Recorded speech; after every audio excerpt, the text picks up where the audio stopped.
there's another attack that the devil has, because he comes at it from both angles. You know, he comes at it to attack the people who believe in science, where they really worship science. He gets them with this evolution Big Bang line. But then he goes after the people that aren't into science, that don't believe in science, and then he comes at them with this flat earth stupidity, right? Teaching them that, oh, the earth is flat. And here's where I get infuriated, my blood starts boiling. Oh, the Bible says it's flat.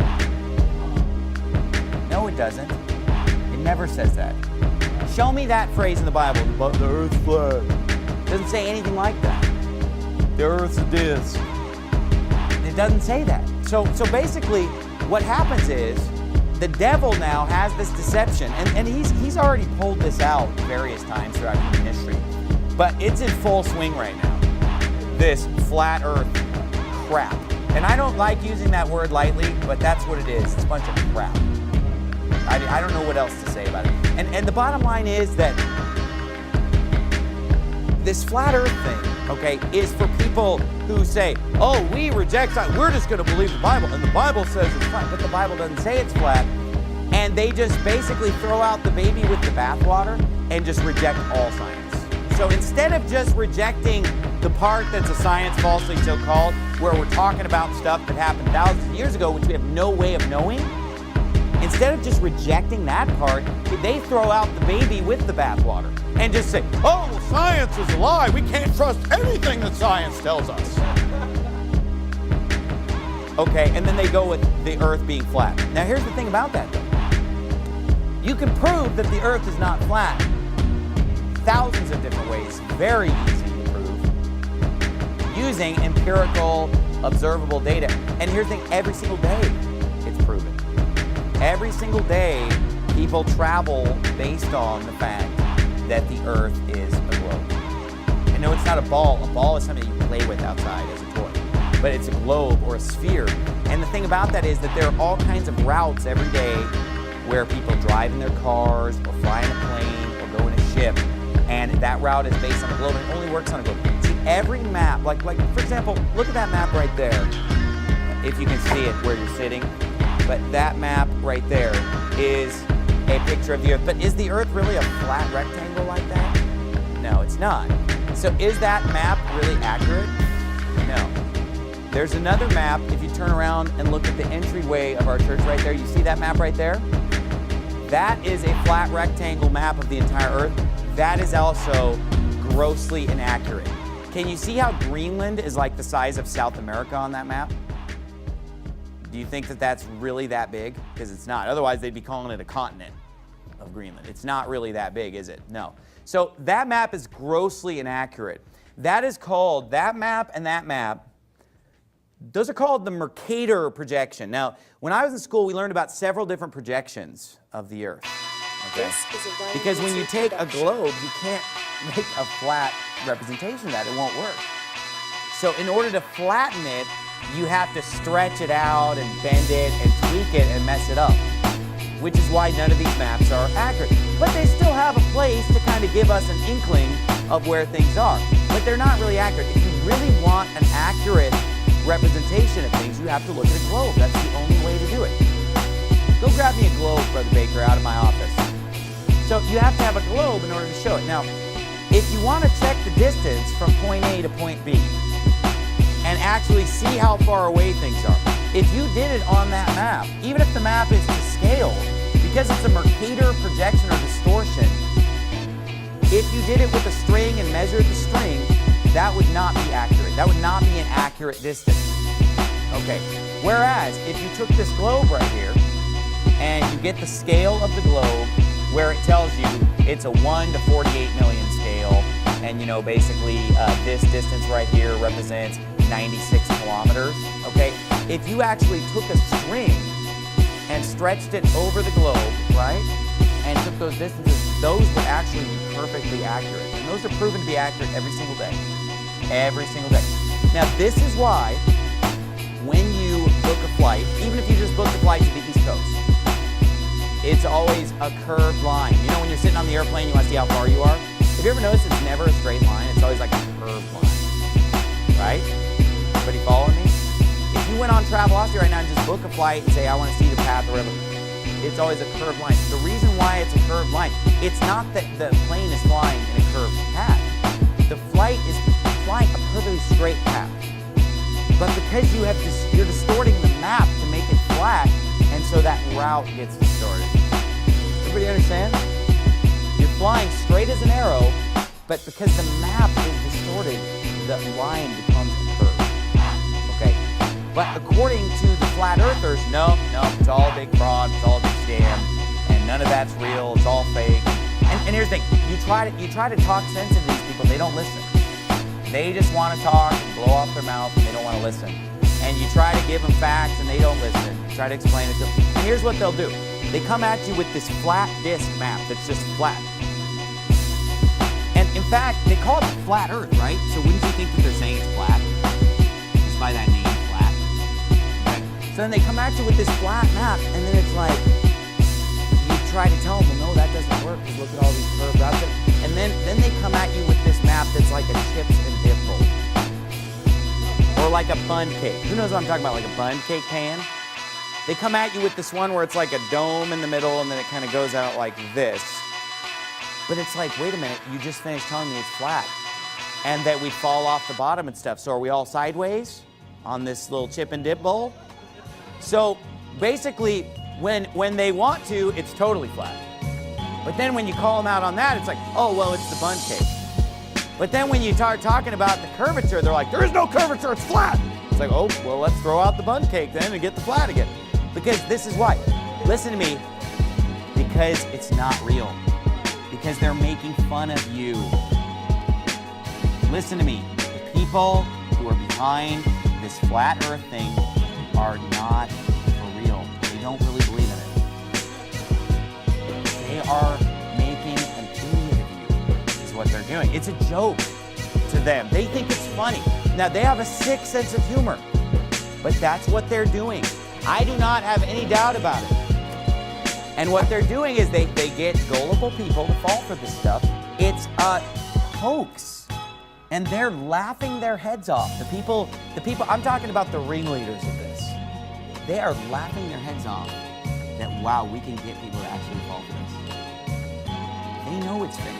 Which is why when you try to call people out on this thing, either number one, they just kind of stonewall you and just keep switching models and just kind of just, oh, you're just trusting NASA and blah, blah, blah, you know, blah, blah, blah.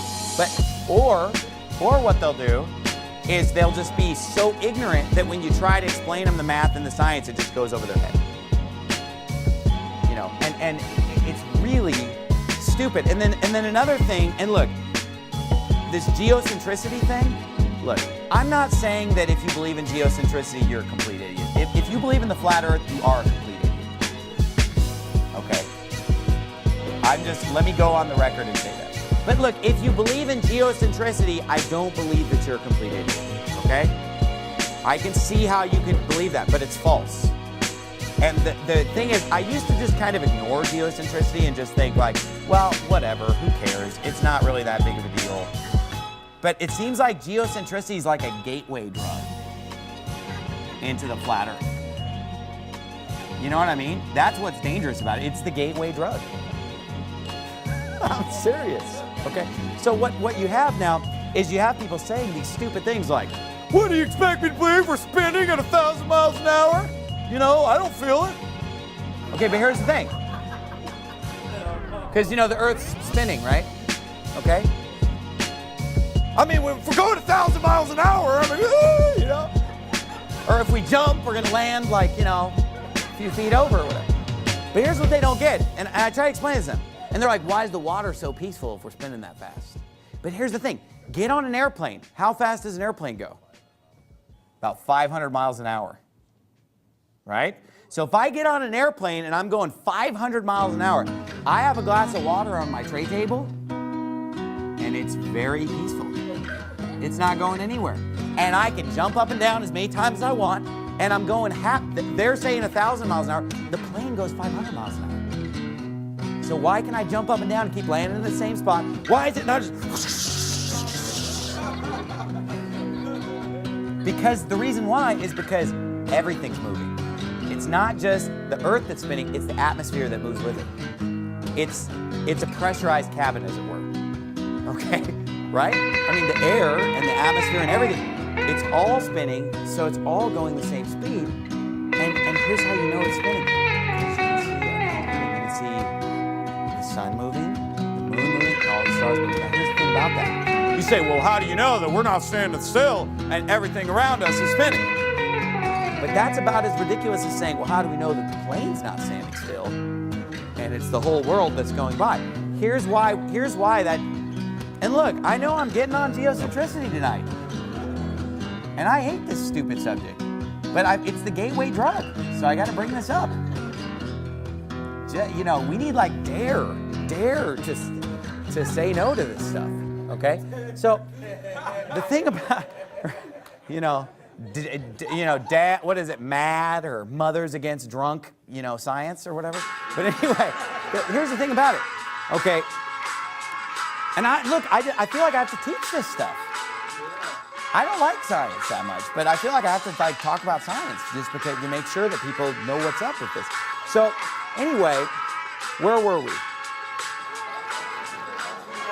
Oh yeah, the stars moving. Well, here's the thing about that. Okay, if the Earth is spinning, right, then it's going around basically about 1,000 miles per hour relative to its surroundings because of the fact that, it's about 24,000 miles in circumference, roughly. So 24 hours in a day, 1,000 miles an hour, that's where that figure comes from. Okay. Here's the thing about that, though. Because the stars are far away, I don't care how close you think they are or how far they are. We can all agree that they're not that close. Right? Okay? And that the sun and moon are far away. Even if you don't believe what NASA told you. But anyway, even though these things were calculated long before NASA had ever even been thought of, okay, like thousands of years ago, but if things are really far away and we're supposed to believe that they're all moving, they would have to be moving at some incredible speeds. Do you understand? It's sort of like, and I'm trying to break this down for people. You're on a swing, right? Okay? Swing at the park.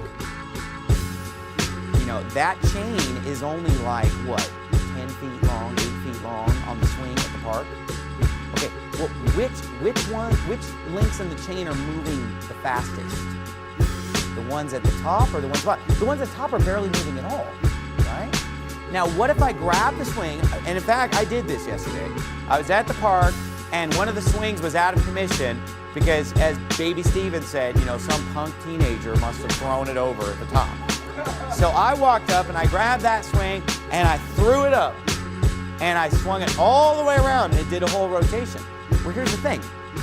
The chains that were the closest to the pole, they only moved a little bit. They moved a short distance.